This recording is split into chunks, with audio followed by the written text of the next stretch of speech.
नमस्कार, इस वक्त देखना शुरू कर चुके हैं वर्ल्ड मीडिया न्यूज। अभी हमारे साथ केजरीवाल संजय जी है, जो जन स्वराज के प्रत्याशी भी है और लगातार सभा कर रहे हैं। कहीं ना कहीं लगातार सभा कर रहे हैं, इनके सभा में लोग भी पहुंच रहे हैं। अब देशवासियों, बिहार वासियों क्या संदेशा देना चाह रहे हैं? इतना सभा कर रहे हैं, इतना लोग जुट रहे हैं। हम तो कुछ भी नहीं कर रहे हैं। जो हमारे प्रणेता आदरणीय प्रशांत किशोर जी जितनी मेहनत, जितनी शिद्दत से बिहार बदलने के लिए चले हैं, हम लोग तो मात्र थोड़ा बहुत अनुकरण कर पा रहे हैं। लेकिन सभी जन स्वराजियों का मकसद एक ही है कि बिहार का बेटा बिहार में पढ़े, बिहार के बेटे को रोज़गार बिहार में मिले।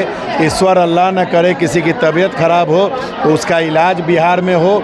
और माताओं बहनों को जो प्राइवेट ऋण या जीविका के माध्यम से जो ऋण की जो एक स्लैब काफ़ी ऊंची है, वो 4% सरकारी ब्याज दर पे उनको ऋण की मुहैया हो, गारंटी के रूप में। न उनको नाक का कील, न पाजेब, न बिछिया, न 2 दूर 1 दूर ज़मीन गिरवी रखना पड़े। और बुजुर्गों को, अभिभावकों को जो पेंशन है, जो सामाजिक कल्याण योजना के तहत दिया जाता है, वो 2000 रुपया पेंशन हो। मनरेगा के तहत जो मज़दूर जो काम करते हैं, जो सिर्फ कागज़ों में काम होता है और पैसे की उगाही होती है, उन मज़दूरों को, उन कृषक जो हमारे अन्नदाता हैं किसान, उनको उस मज़दूर की सुविधा दिला के भुगतान सरकार करे और वो मज़दूर उनको फ्री में मिले, ताकि उस किसान की खेती जगमगाए। और इन सब के अलावा जो जातीय जनगणना जो नीतीश बाबू ने करवाई, उस जातीय जनगणना में आपको बंधु बताऊं कि 94 लाख परिवार, उन्हीं का डाटा है, ये हमारा डाटा नहीं है, न जन स्वराज का डाटा है। 94 लाख परिवार बेरोजगार। नवंबर 2023 में जब यह जातीय जनगणना हो गई तो यही नीतीश बाबू ने घोषणा की कि हम प्रत्येक बेरोजगार परिवार को 2 लाख रुपए की सहायता करेंगे। आज तक एक परिवार को मिला क्या? उसी जातीय जनगणना में 50 लाख दलित परिवार चिन्हित हुए जो बेघर हैं। उसी नीतीश कुमार ने यह बात की घोषणा की नवंबर 2023 में कि प्रत्येक बेघर दलित परिवारों को 3 डिसमिल ज़मीन दिया जाएगा। क्या मिला? क्या मिला? भूमि सर्वेक्षण के नाम पे भाई को भाई से लड़वाना, भाई को बहन से लड़वाना और हत्या का दौर शुरू करवा दिया। इन सब मुद्दों पे हम जनता के बीच अलग जगाने निकले हैं और जनता का अपार जन समर्थन, प्यार आपने देखा है, आपने कैमरे में कैद किया है, वो मिल रहा है। वो दिन दूर नहीं कि बिहार की 13.5 करोड़ आवाम, चाहे वो किसी दल की हो, लेकिन इस बार बिहार बदलाव, बिहार के अस्मिता का सवाल है। दल कोई रहेंगे, दिल में इस बार वोट स्कूल का बस्ता छाप ही रहेगा।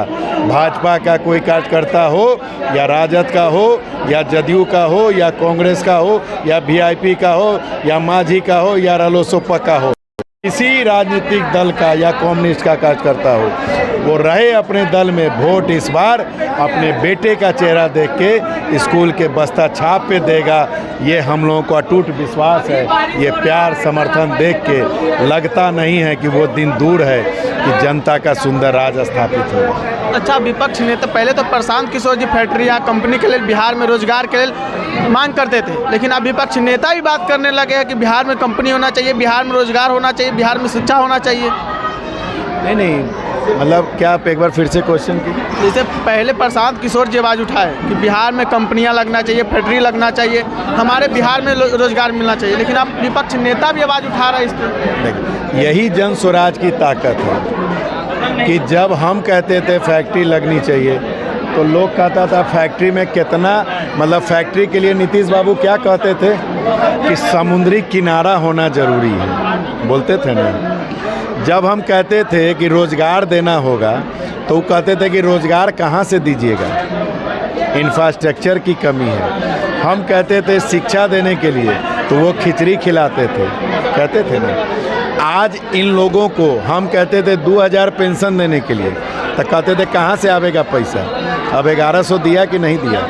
यही नीतीश कुमार है। जब कहा जाता था किसी राजनीतिक, हमारे नेता ने तो कभी नहीं कहा कि बिजली बिल रेट कम होना चाहिए, लेकिन आज इस ये कहते थे कि बिजली कहीं फ्री में देने का चीज़ है जी।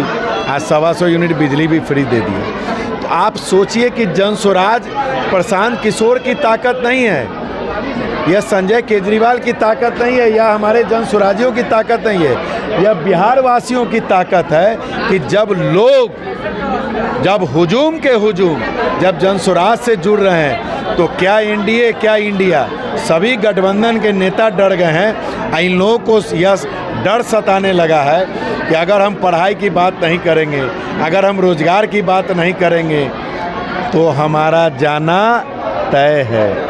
तो अच्छी बात है, हमारे पीछे चल रहे हैं, आप ही बता रहे हैं, आप चौथे स्तंभ हैं। आप अगर इस प्रश्न को पूछ रहे हैं तो हमें तो नाज है अपने नेता पर और उनकी सोच पे, उनकी नीयत पे कि जो नेता हमारी बात को उठाता है, आज विपक्ष हो या सत्ता हो, उसका अनुसरण कर रहा है। हम भी तो यही चाहते हैं। हमारे नेता ने तो यहाँ तक कहा कि अगर जन सुराज का उम्मीदवार भी गलत हो तो आप उसको वोट नहीं दीजिएगा, बेहतर उम्मीदवार को वोट दीजिएगा ताकि आपके भविष्य में बेहतर कार्य हो सके।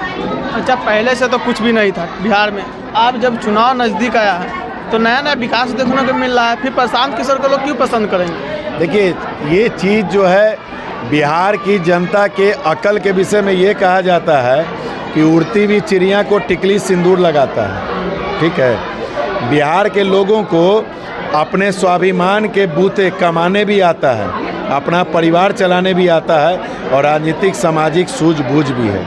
आज बिहार, आप हमसे जो यह प्रश्न पूछ रहे हैं, आप इन जनता से जब प्रश्न पूछिएगा तो वो जवाब देगी आपको कि जब से प्रशांत किशोर आए हैं, जब से जन सुराज आया है, तब से भाजपा वाला, राजद वाला हम लोग को प्रणाम करने लगा।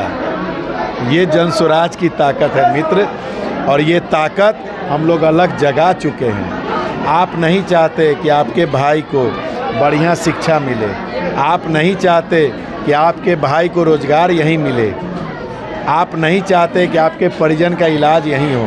कौन बिहारी नहीं चाहता है? इन सब चाहता कि अपना फैक्ट्री बिहार में लगना चाहिए, बिहार में काम करते, बिहार में खुशहाल रहते हैं। चुनाव के अंतिम समय में हम कहते हैं 19 साल 10 महीना हो गया भाई साहब, आपको 50 साल के लिए मुख्यमंत्री बनाने का आपको है?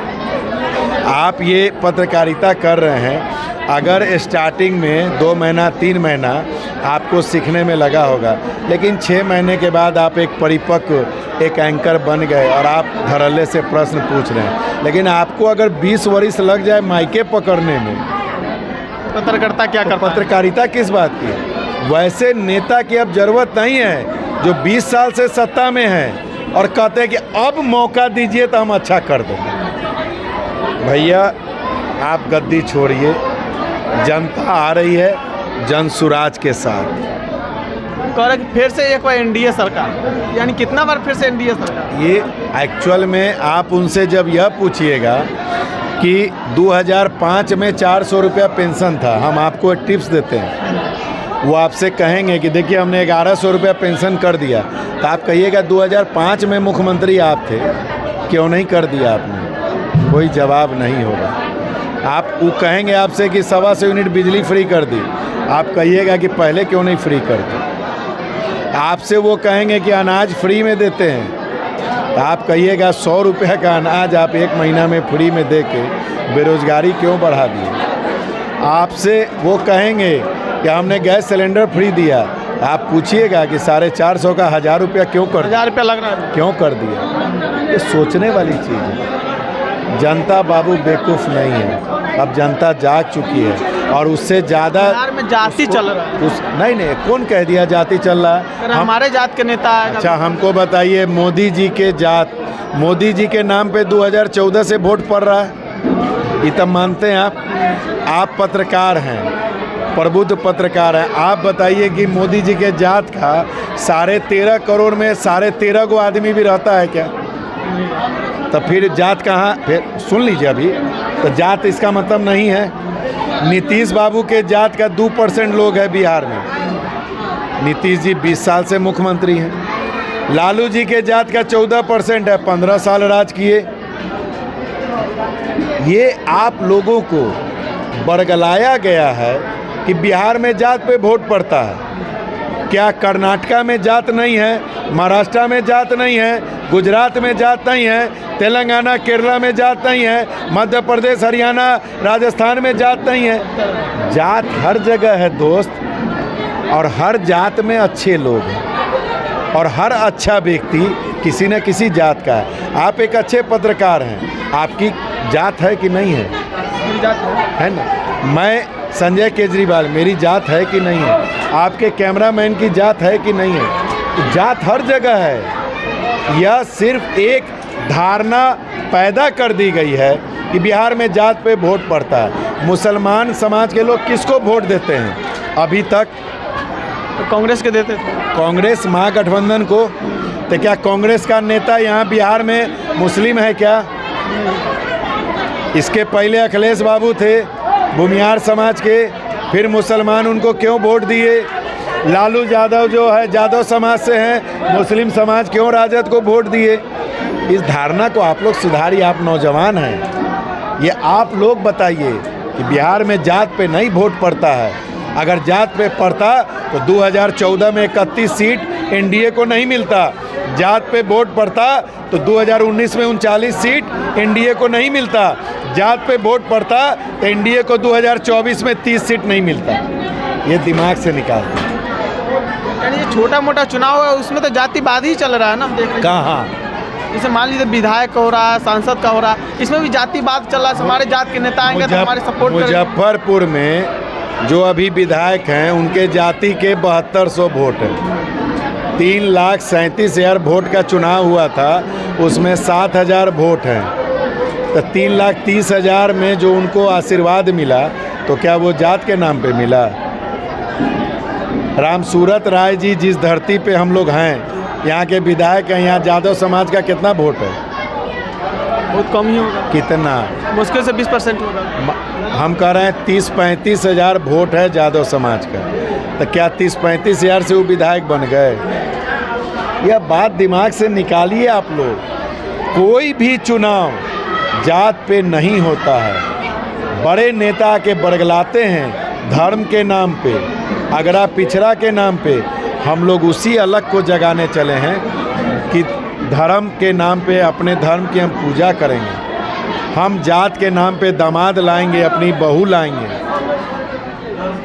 लेकिन वोट हम शिक्षा के नाम पे, रोजगार के नाम पे, बेहतर इलाज के नाम पे, पेंशन 2000 के नाम पे, कमाऊ वाली खेती के नाम पे हम वोट इस पे देंगे। प्रशांत किशोर जी के लेकर पूरे बिहार वासियों को क्या कहना चाहिए? प्रशांत किशोर जी के लिए पूरे बिहार वासी को कहने की ज़रूरत कहाँ है? आप तो एक औराई के खानपुर पंचायत में एक सभा में आए तो आपने देखा है।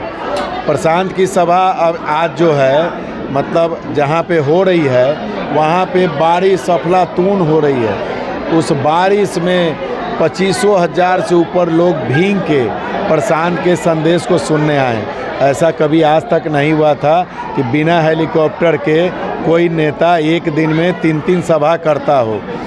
प्रशांत रोड से सफ़र तय करके 3-3 सभाएं कर रहे हैं। हर सभा में 20,000, 25,000, 30,000, 40,000, 50,000 की भीड़ इकट्ठी हो रही है। यह भीड़ पॉलिटिकल भीड़ नहीं है, यह भीड़ ऑर्गेनिक भीड़ है। प्रशांत को अपना बेटा भाई मान चुकी है, तब जाके इतने भयानक बारिश में भी लोग प्रशांत को सुनने आ रहे हैं। क्या परिचय हुआ आपका? संजय केजरीवाल मेरा नाम हुआ। मुजफ्फरपुर 94 विधानसभा से जन स्वराज का संभावित प्रत्याशी हूँ।